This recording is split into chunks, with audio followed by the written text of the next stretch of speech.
Hi guys, welcome back to my channel. I hope आप सब बहुत अच्छे होंगे, मैं भी बढ़िया हूँ।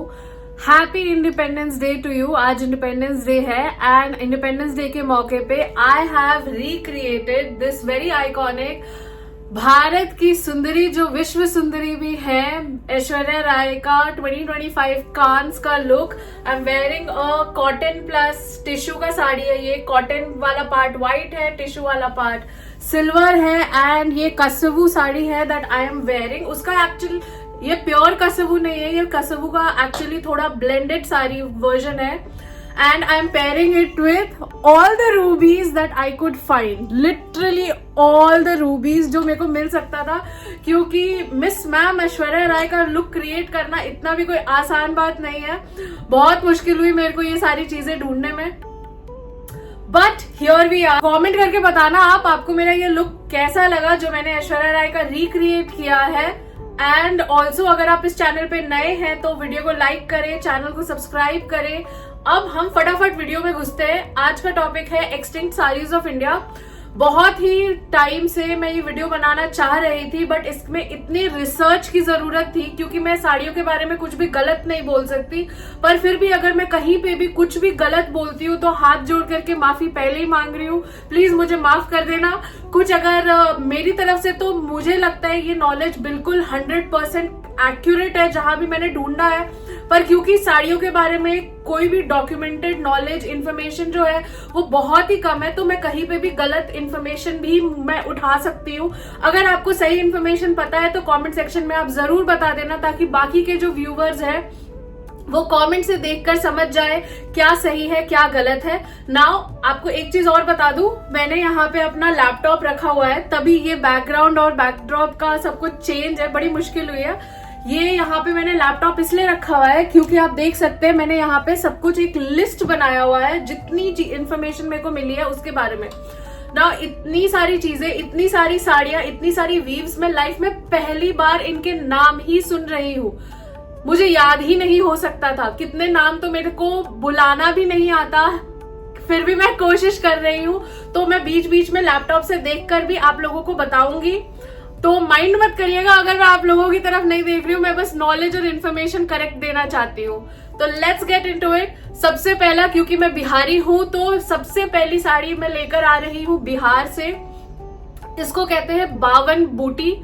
ये बिहार के बंका जिले से आती है, वहां पे ये वीव की जाती थी ना। ये साड़ी नाम से ही पता चल रहा है, 52 का मतलब होता है 52, तो इस पूरी साड़ी में 52 बूटी होते हैं। ये साड़ी बनाना बहुत ही मुश्किल होता था क्योंकि गिन के 52 बूटियां बनानी है। 52 का 51 नहीं हो सकता और 53 नहीं हो सकता, और पूरी 52 बूटियां इस तरह से पूरी साड़ी में डिस्ट्रीब्यूट करनी है कि वो देखने में सुंदर लगे। तो कहीं पे भी अगर कुछ गड़बड़ हो जाती थी कारीगरों से, क्योंकि हाथ का काम है, इंसान काम कर रहे हैं, गड़बड़ हो सकती है, गलतियां हो सकती है, तो साड़ी को उधेड़ कर फिर से बनानी पड़ती थी। इसीलिए बहुत बहुत टाइम लगता था, बहुत मेहनत लगती थी। कुछ चुनिंदा एक्सपर्ट्स ही थे जो ये बना सकते थे, और इसमें फ्लोरल डिजाइन होते थे, ज्योमेट्रिक डिजाइन होते थे, और इसका काम इतना बारीकी का होता था, इतना खूबसूरत होता था कि इसको जामदानी साड़ी से भी काफी इजीली कंपेयर किया जाता था। आज के टाइम पे ये साड़ियां नहीं बनती है। आपकी नानियां या आपकी दादियों के कबर्ड में हो तो मुझे जरूर बताइएगा, मेरा बहुत मन है। ये सारी साड़ियां जिनकी मैं बात करूंगी ना, जो अब नहीं मिलती हैं, कहीं पे भी एक्सटिंक्ट हो चुकी हैं, इनकी अगर आपको कहीं से भी तस्वीरें मिले, आपके पास हो आपके कबर्ड में, तो प्लीज मुझे इंस्टाग्राम पे डीएम करके वो तस्वीरें जरूर दिखाएं। मैं खुद भी देखना चाहती हूँ और मैं बाकी व्यूवर्स को भी दिखाऊंगी। एक रील या एक यूट्यूब शॉर्ट बना दूंगी। इंस्टाग्राम आईडी यहाँ मैं मेंशन कर रही हूँ। प्लीज प्लीज प्लीज मुझे भी इनकी फोटोज भेजे अगर आपके घर में है ये साड़ियां। तो मार्केट में मिलनी बंद हो चुकी है। ब्रिटिशर्स ने क्या किया था ना, ब्रिटिशर्स यार हमसे जलते बहुत थे, हमारी कितनी सारी चीजें वो चोरी कर कर ले गए इंडिया से। तो ये जो 52 बूटी साड़ी है वो इस तरह की पॉलिसीज लेकर आए कि ये साड़ी जो कारीगर थे उन्होंने बनानी बंद करनी पड़ी, क्योंकि बनाने में बहुत टाइम मेहनत लगता था। उस हिसाब से उनकी कमाई नहीं हो पाती थी। अब जब कमाई नहीं हो रही है तो रोजी रोटी कहाँ से आएगी, क्या खाएंगे वो, क्या खिलाएंगे अपने घर वालों को।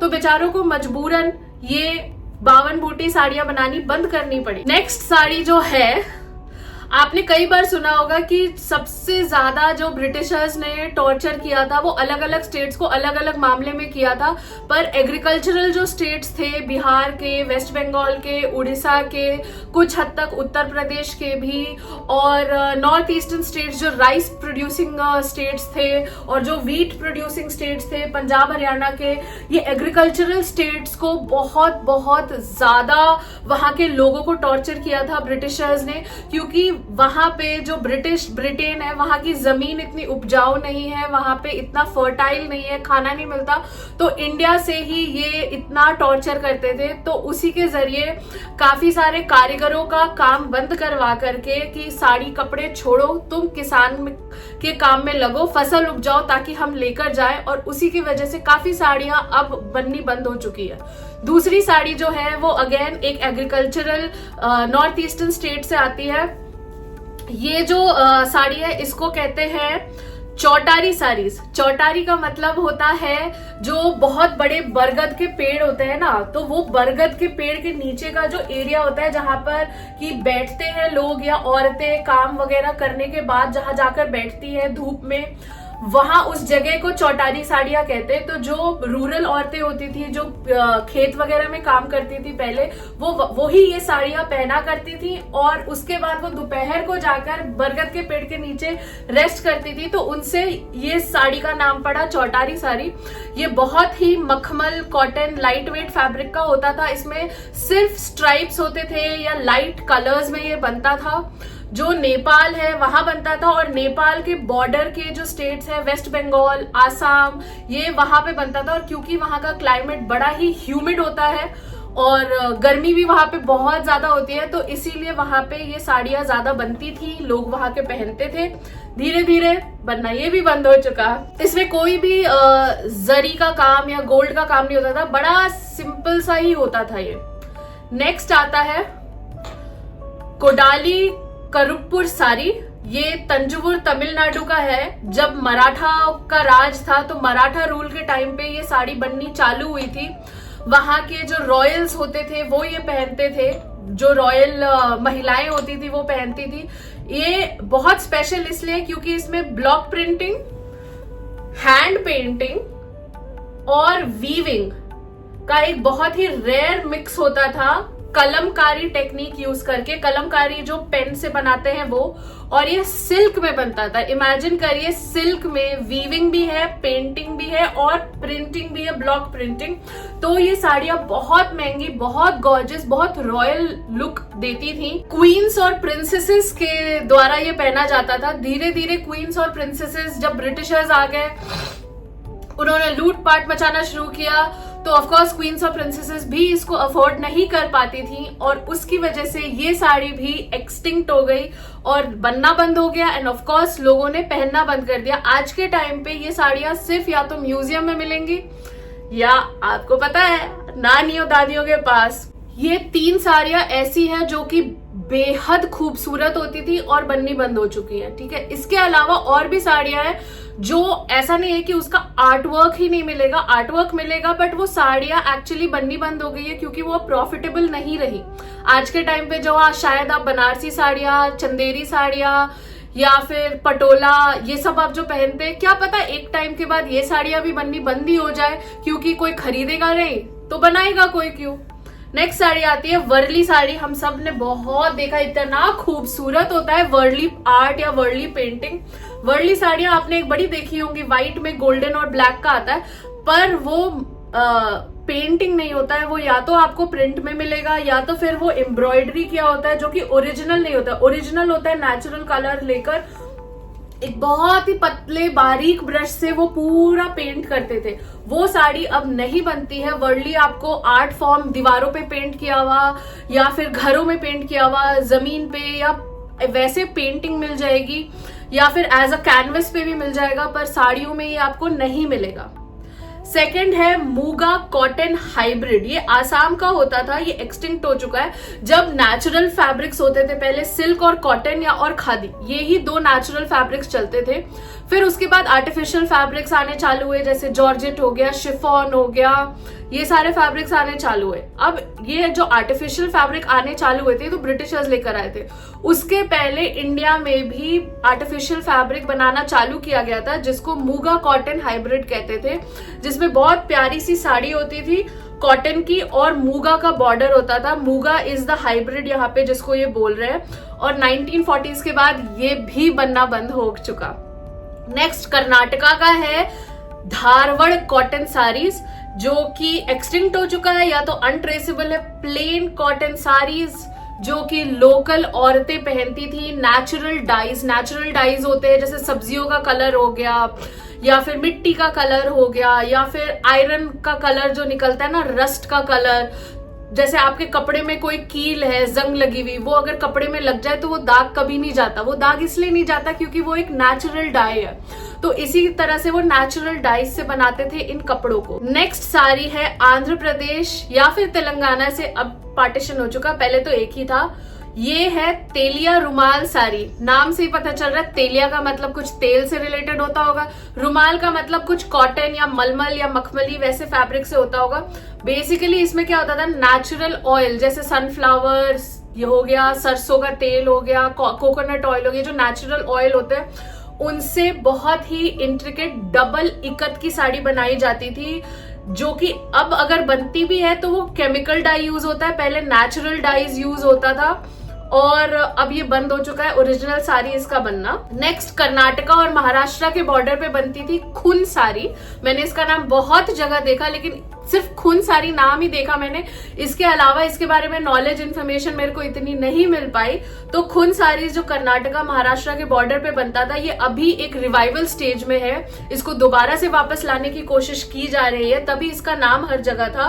ये आज के टाइम पे खुन के ब्लाउज आते हैं, साड़ीज बिल्कुल नहीं आती है और इसके बारे में कोई नॉलेज नहीं है, कोई इन्फॉर्मेशन नहीं है। कॉटन की होती थी, सिंथेटिक होती थी, सिंथेटिक तो नहीं होगी, सिल्क होती थी। आपको अगर पता है तो कमेंट में जरूर बताएं। ओके, ये मेरा बहुत फेवरेट है। मैंने इस पे बहुत रिसर्च किया क्योंकि मैं शॉक में थी कि ये साड़ी कैसे एक्सटिंक्ट हो सकती है। मैंने तो देखी है ये साड़ी, मैंने खरीदी है ये साड़ी। तो सूरत की जो तंचोई साड़ी होती है, तंचोई साड़ी या तंचोई साड़ी जो प्योरेस्ट फॉर्म में होती है, वो बंद हो गई है। पर जब आप बनारस जाएंगे तो वहां पे बहुत सारे लोग आपको बोलते हुए मिलेंगे ये प्योर तंचोई साड़ी है, बनारसी तंचोई साड़ी है, वीव में तंचोई आने लगा है। बट ये प्योर साड़ी नहीं है। जो प्योर होती थी वो सूरत की होती थी, ट्रेडिशनल वीविंग होती थी। आज के टाइम पे वो बनारसी वीविंग के साथ उसको ब्लेंड करके एक हाइब्रिड बनाकर बना रहे हैं, क्योंकि ये भी एक रिवाइवल स्टेज में। तंचोई के जो कारीगर थे वो वहां पर उनकी बिक्री नहीं होती थी, तो फिर वो आ गए बनारस क्योंकि पास में है और फिर वहां पर बेचने लगे। ये एक ओरिजिनल पारसी स्टाइल है, तंचोई कोई गुजराती नहीं है, तंचोई एक पारसी स्टाइल साड़ी है। आपको पता होगा गुजरात में, महाराष्ट्र में, इस बेल्ट में बहुत सारे पारसी लोग रहते हैं, तो वो ये साड़ियां बनाए करते थे जिसमें कि ब्रोकेड को सैटिन पे बनाते हैं। तो आज के टाइम पे जितनी बनारस में आपको मशरू सिल्क साड़ी कहकर बेचते हैं, मशरू बेसिकली सिल्क में सैटिन का ब्लेंड होता है, तो मशरू हो गया या फिर और भी कुछ कुछ एक दो सिल्क ऐसे आते हैं जिसमें कि सैटिन मिक्स होता है। वो देख करके ही पता चल जाएगा, बड़ा ही स्मूथ सा होता है, साड़ी भी बिल्कुल ऐसे आपके बॉडी में लिपट जाएगी, वो उस तरह की साड़ी होती है। तो उसमें आपको तंचोई मिलता है आजकल। और जो सूरत की वो साड़ियां आती है ना पावर लूम वाली, उसमें भी आपको तंचोई मिल जाएगा, पर वो बिल्कुल असली तंचोई नहीं होता। असली तो खैर रहा ही नहीं। फिर नेक्स्ट आती है तमिलनाडु की अरानी साड़ी। मैंने तो कभी सुनी नहीं, क्या ईरानी सुनी है, अरानी है, लेकिन ये सिल्क की होती थी, अभी भी बनती है, लेकिन इसमें मैथमेटिकल पैटर्न यूज होता था। वाओ, क्या आप सोच सकते हैं हम इंडियंस जिन्होंने जीरो और डेसिमल का इन्वेंशन किया मैथमेटिक्स में, हम अपनी साड़ियों में भी मैथमेटिक्स का यूज करते थे। डाविंची को तो हमने कब का पीछे छोड़ दिया था, लेकिन हमें पता ही नहीं है इन चीजों के बारे में।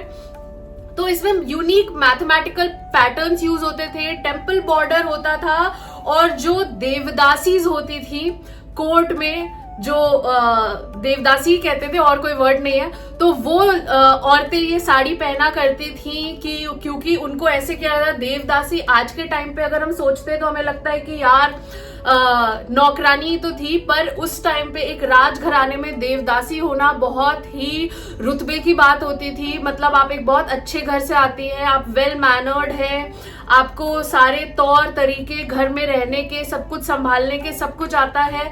तो वो औरतें जो होती थी वो ये मैथमेटिकल पैटर्न्स और टेम्पल बॉर्डर वाली अरानी साड़ीज पहनती थी। नेक्स्ट है उड़ीसा की देव रेखा साड़ीज। उड़ीसा की एक और साड़ी होती है, नाम मैं भूल रही हूँ, जिसके की बॉर्डर में बहुत सुंदर वीविंग से रथ बने होते हैं, रामायण महाभारत बना होता है, दिमाग से अभी निकल रहा है। खैर, देव रेखा साड़ीज पे आते हैं, जो उड़ीसा के गंजम डिस्ट्रिक्ट की है और ये कंप्लीटली एक्सटिंक्ट हो चुकी है। रेड बॉर्डर की white saris with red border ये होता था, और इसमें यूनिक जो ट्राइबल्स का जो सिंबल्स होते थे वो बने होते थे। और इसको रिचुअल के टाइम पे जब पूजा पाठ होते थे, कोई भी शुभ मौका आता था, तब इन साड़ियों को पहना जाता था। आज के टाइम पे आपको बहुत सारी white saris with red border मिलेंगी। साउथ के भी बहुत सारे कल्चर्स है जिसमें white sari with red border, West Bengal में, उड़ीसा में, बहुत असम में white sari with red border बहुत कल्चरली इंपॉर्टेंट है। पर उस रेड बॉर्डर पे जो ट्राइबल आर्ट वर्क होता था वो आपको इम्पॉसिबल है मिलना। इसको कहते थे देव रेखा साड़ी, क्या नाम है। नेक्स्ट है तमिलनाडु की मुसीरी साड़ी। मुसीरी साड़ी है ये भी एक्सटिंक्ट हो चुकी है। बहुत हैवी सिल्क होता था ये, जो कि बहुत ही डल या एंटीक गोल्ड का जरी होता था। सिल्क मिल आ चुके हैं कांचीवरम साड़ीज, जो कांचीपुरम सिल्क है, उसका तमिलनाडु में इतना क्रेज हो गया कि इसके जो कारीगर थे उन्होंने मुसीरी सिल्क साड़ी बनानी छोड़ दी, वो भी कांजीवरम और वो बनाने लगे, क्योंकि कांजीवरम साड़ीज में ज्यादा पैसा था, मुसीरी सिल्क में इतना पैसा नहीं था और मार्केटिंग भी उस टाइम पे नहीं हो पाया इतना। नेक्स्ट है तमिलनाडु का पुलियारम साड़ी। पुलियारम साड़ी भी एक्सटिंक्ट हो चुका है। ये कॉटन वर्जन है तमिलनाडु का, जो कि गांव की औरतें पहना करती थी, और इसका बहुत ही इसका मतलब होता है टाइगर स्ट्राइप्ड, जो टाइगर के स्ट्राइप्स वाला होता है। जैसे आपको पता होगा तमिलनाडु में, साउथ में टाइगर वगैरह बहुत मिलते थे, वाइल्ड लाइफ काफी होता था, घने जंगल है, और उस टाइम पे लोग जो है वो जंगलों में ही रहते थे। तो उस टाइम पे जो गांव की औरतें होती थी, जो गांव में रहती थी, जंगल में आना जाना उनका रहता था लकड़ियां इकट्ठा करने के लिए, किसी भी पर्पस की वजह से, तो वो ये पुलियारम साड़ीज पहनती थी ताकि वो टाइगर की तरह दिखे, और दूर से अगर कोई जानवर उन्हें दिखे तो वो टाइगर सोचकर डर जाए और भाग जाए और उन पर हमला ना करे। कितनी इंटेलिजेंट थी तब। साड़ियां सोचिए टाइगर के स्ट्राइप की टाइप की बना दी। अब ये सिर्फ एक ओरल मेमोरी है, ये मैंने एक जगह पढ़ा था, इसके बारे में लिखा था कि सिर्फ ये यादों में ही है, और कभी किसी ने मुंह से बोल दिया तो बोल दिया, इसका मेंशन कहीं किसी टेक्स्ट में भी नहीं है, और ये साड़ी इम्पॉसिबल है कि आपकी नानी दादियों के पास भी मिल जाए। नेक्स्ट साड़ी आता है यूपी का और बिहार का छित साड़ी, जिसमें कि बांधनी की तरह ये होता था, छींटे होते थे इसमें। बारिश के टाइम पे पहले इसको पूरा डाई किया जाता था, और जब हल्की हल्की बारिश होती थी तब इसको बाहर रख दिया जाता था, तो बारिश के जो छींटे पड़ते थे ना, वो छित आ रहा है वर्ड, तो उससे ये साड़ी जो होती थी वो पूरी डिजाइन बन जाते थे बारिश के छींटों के साथ। जैसे राजस्थान का बांधनी होता है, बस वही आप वैसा कुछ समझ ले, और बड़ा ही सुंदर रहता था। आज के टाइम पे तो ना यूपी में इतनी जगह है, ना बिहार में इतनी जगह है कि ये साड़ियां बन पाए। और इस साड़ियों की सबसे खास बात यही थी कि ये सीजनल साड़ी थी, जैसे सीजनल सब्जियां या फल होते हैं या फूल होता है, ये सिर्फ बारिश के मौसम में ही बन सकती थी और किसी मौसम में नहीं बन सकती थी। कितनी अनोखी बात है ना, कि आपको अगर कोई साड़ी पहननी है या बनानी है, आपको बारिश के मौसम, मतलब इंडिया में इतने सारे मौसम आते हैं ना कि अलग ही खूबसूरती है हर मौसम की। नेक्स्ट है बंगाल का कोहुआ प्रिंट साड़ी। आप देख सकते हैं कि जितने भी ये एग्रीकल्चरली रिच स्टेट्स है, साउथ के हो गए या फिर ईस्टर्न इंडिया के हो गए, यही सारे वो स्टेट्स हैं जहाँ के जो साड़ीज है या वीव्स है वो एक्सटिंक्ट हुए हैं, क्योंकि ब्रिटिशर्स ने बड़ा टॉर्चर किया है। फिर नेक्स्ट जो कोहुआ साड़ी है वेस्ट बंगाल का, ये black plant based dye use करते थे और ये फेड होता था और फिर इसके प्रिंटिंग होते थे, लेकिन ये बनाना बहुत ही मुश्किल होता था और इसका नॉलेज बहुत कम लोगों के पास होता था, इसीलिए ये भी एक्सटिंक्ट हो चुका है। फिर एक केरला का तांथू साड़ी होता था, तांथू, जो कि कसवू साड़ी, जो मैंने आज ही पहनी है, ये कसवू साड़ी बनने के पहले बनता था और औरतें इसको पहनती थी। ये कॉटन वीव की साड़ी होती थी जिसमें बहुत ही छोटे छोटे ऐसे रैंडम मोटिव्स बने होते थे या बूटे बने होते थे। जब इंडस्ट्रीज आई है उसके पहले का था, फिर एक इंडिया का इंडस्ट्रियल जो रिवोल्यूशन फेज आया उस टाइम पे ये साड़ीज भी एक्सटिंक्ट हो गई। फिर आता है असम की सिंगी साड़ी। सिंगी साड़ी जो आज के टाइम पे आसाम का मेखला सादोर भी है, बहुत कम औरतों को आप पहनते देखते होंगे। जो आसामी साड़ियां, बनारसी साड़ियां, कांजीवरम साड़ियां हर इंडियन औरत पहनती है, चाहे वो किसी भी स्टेट की हो। आलिया भट्ट कश्मीरी है, पारसी है, बहुत सारे मिक्स्ड रूप, पर वो बनारस या साउथ की तो बिल्कुल भी नहीं है। पर वो बनारसी भी पहन लेती है, कांजीवरम भी पहन लेती है, लेकिन आपने कभी उनको मेखला सादोर में नहीं देखा होगा। तो इसी तरह से मेखला सादोर अभी सिर्फ असम या बंगाल की औरतें पहनती हैं और धीरे धीरे मैं तो मनाती हूँ ये कभी एक्सटिंक्ट ना हो। मेरा बहुत दिली ख्वाहिश है कि एक ब्लू या फिर एक येलो कलर का मेखला सादोर भगवान जी मुझे कभी एक खरीदने का मौका दे, मुझे कभी मिले, मैं कभी आसाम जाऊं तो मैं अपने लिए खरीदूं। तो ये सिंगी साड़ीज जो है ये आसाम की ट्राइबल साड़ी होती थी जो कि हैंड वोवन कॉटन होता था और अब इसका कोई डॉक्यूमेंटेशन नहीं है। एक और साड़ी है जिसका मुझे अभी कहीं पे भी कुछ भी मेंशन नहीं मिला, लेकिन मैंने इसके बारे में बहुत टाइम पहले पढ़ा था। जब ब्रिटिशर्स आए थे तो ब्रिटिशर्स ने फोर्सफुली मॉरली उस साड़ी को जानबूझ के एक्सटिंक्ट किया था। वहां उस साड़ी को बनाने वाले जो कारीगर होते थे उनके अंगूठे तक काट दिए थे। मुझे उस साड़ी का नाम नहीं पता है और ना मुझे पता चला। अगर आपको पता हो तो कमेंट करके बताएं। बांग्लादेश का जो अभी करंट बांग्लादेश है, उस जब पार्टीशन के पहले वो जब इंडिया का पार्ट था तो वहां की औरतें ये साड़ियां पहना करती थी।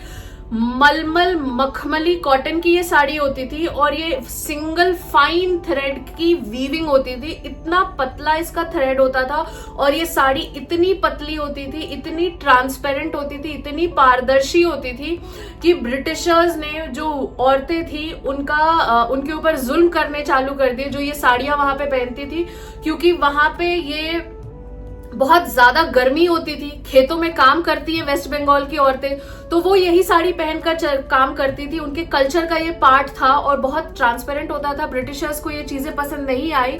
उन्होंने औरतों पे लांछन लगाने चालू किए कि ये अंग प्रदर्शन कर रही हैं, उन पे जुल्म करने चालू किए, उनका वायलेंस करते थे, सेक्सुअल वायलेंस करते थे उनके साथ। तो औरतों ने धीरे धीरे पहनना कम कर दिया, लेकिन फिर भी घरों में औरतें वो साड़ियां पहना करती थी क्योंकि उस टाइम पे बिजली पंखा बहुत अमीर लोगों के घरों में होता था, मिट्टी के घर होते थे। तो ब्रिटिशर्स को ये भी गवारा नहीं था कि औरतें घर के अंदर ये साड़ियां पहने। तो जो कारीगर थे जो इन साड़ियों को बनाते थे उनके अंगूठे काट दिए गए थे सारे कारीगरों के, ताकि ये साड़ियां बननी ही बंद हो जाए। और उसके कई सालों के बाद उसी तरह की जो साड़ियां है वो शिफॉन में बनने लगी। तो chiffon is synthetic version of वो कॉटन मखमल की मलमल की मसलिन की जो साड़ी होती थी वो ये एक्सटिंक्ट हो चुकी है। किसी को पता भी नहीं है कि वो साड़ी बनाने का तरीका क्या था। ब्रिटिशर्स का इतना खौफ था कि जो कारीगर थे जिनके अंगूठे काट दिए गए थे वो बाकी लोगों को तो बता सकते थे, आगे आने वाले जनरेशन को, 2 जनरेशन आगे को एटलीस्ट वर्बली भी ये नॉलेज ट्रांसफर कर सकते थे।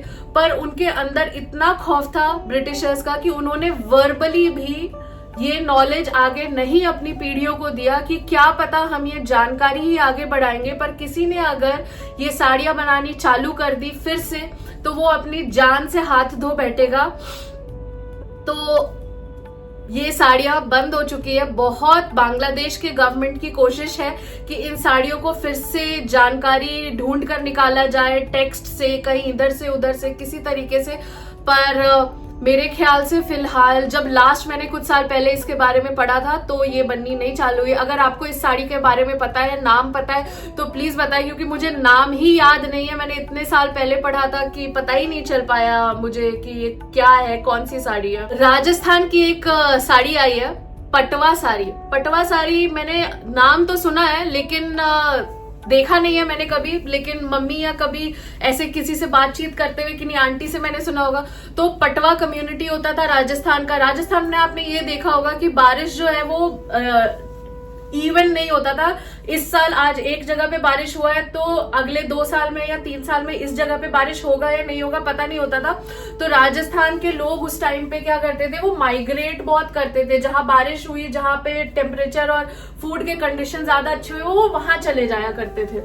तो पटवा कम्युनिटी जो थी वो ये साड़ियां पहना करती थी और माइग्रेशन में साड़ी भी लॉस्ट हो गई, नॉलेज भी लॉस्ट हो गया, सब कुछ गायब ही हो गया। फिर इवन जो बनारसी आप कढ़वा साड़ी पहनते हैं ना, वो कढ़वा यूपी या बनारस का नहीं है, वो कढ़वा एक्चुअली गुजरात का है। गुजरात के काफी कारीगर, जैसे सूरत की भी मैंने तंचोई के बारे में बताया था, वैसे ही कढ़वा भी जो है वो गुजरात का है, जिसमें कि 2 कारीगर, एक इधर एक उधर, बीच में ये धागे है, साड़ी बुन रही है और 2 बंदे बैठ करके एक आगे से वीव करता है और एक पीछे से वीव करता है। मोस्टली साड़ीज जो आप देखेंगे वो सिर्फ आगे से ही वीविंग रहती है, कढ़वा में आगे पीछे दोनों से वीविंग रहती है और बहुत महंगी साड़ी आती है कढ़वा की। और कढ़वा इतना इंट्रिकेट वीव है कि वो अभी तक पावर लूम में नहीं आया है। अगर आपको कहीं पे भी असली कढ़वा मतलब कढ़वा साड़ी मिलती है तो आप निश्चिंत रहे, वो एक असली साड़ी है, क्योंकि कढ़वा का नकली बन ही नहीं सकता। एक और साड़ी है जो एंडेंजर्ड है,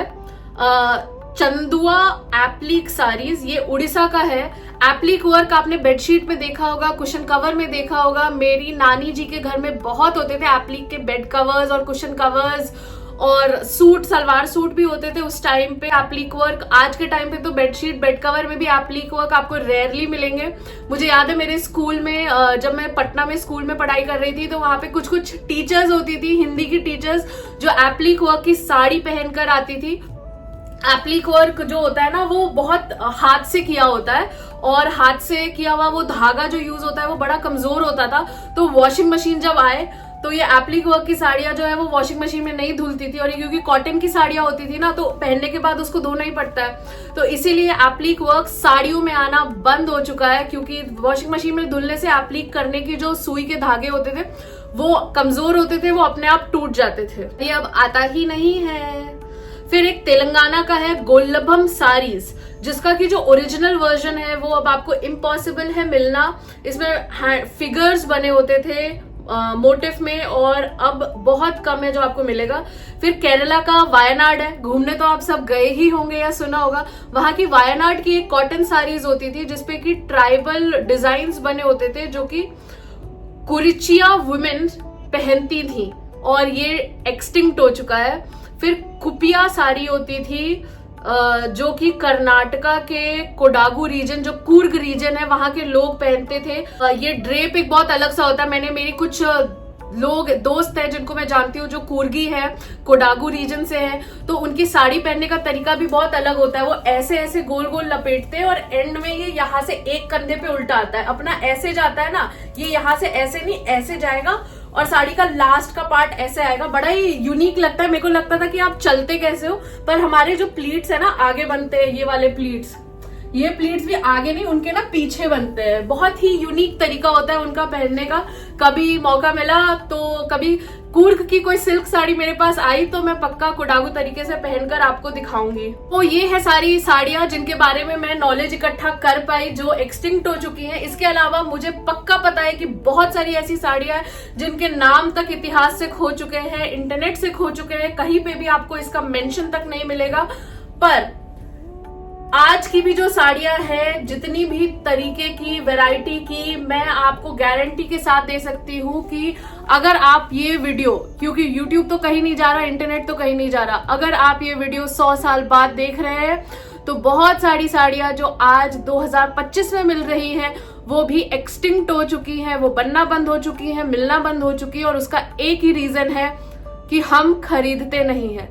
तो हमारी जो साड़ियां है खरीदे यार साड़ियों को, पहने साड़ियों को, कितनी खूबसूरत लगती है। ये कॉटन की साड़ी मैंने पहनी हुई है, कितना कितना सुंदर है ये साड़ी का कॉस्ट मेरे ख्याल से 800 रुपए कुछ था। केरला के कोची के नल्ली से मैंने ली थी ये साड़ी, और बड़ी ही खूबसूरत साड़ी है ये, मजा आ गया। कोई कह सकता है कि 800, और क्योंकि कॉटन है, देखने में आप देख रहे हैं कितना शाइन कर रहा है ये फैब्रिक, कोई देखकर कह भी नहीं सकता कि हाँ ये कॉटन नहीं है। पहनना इतना आसान है और मजा ही आ जाता है बस पहन के।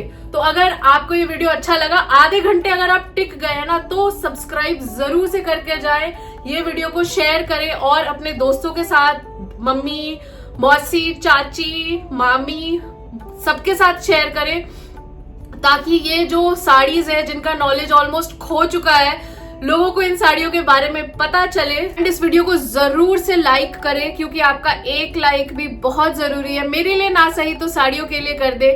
Okay bye, take care, see you again on Tuesday. Happy independence day.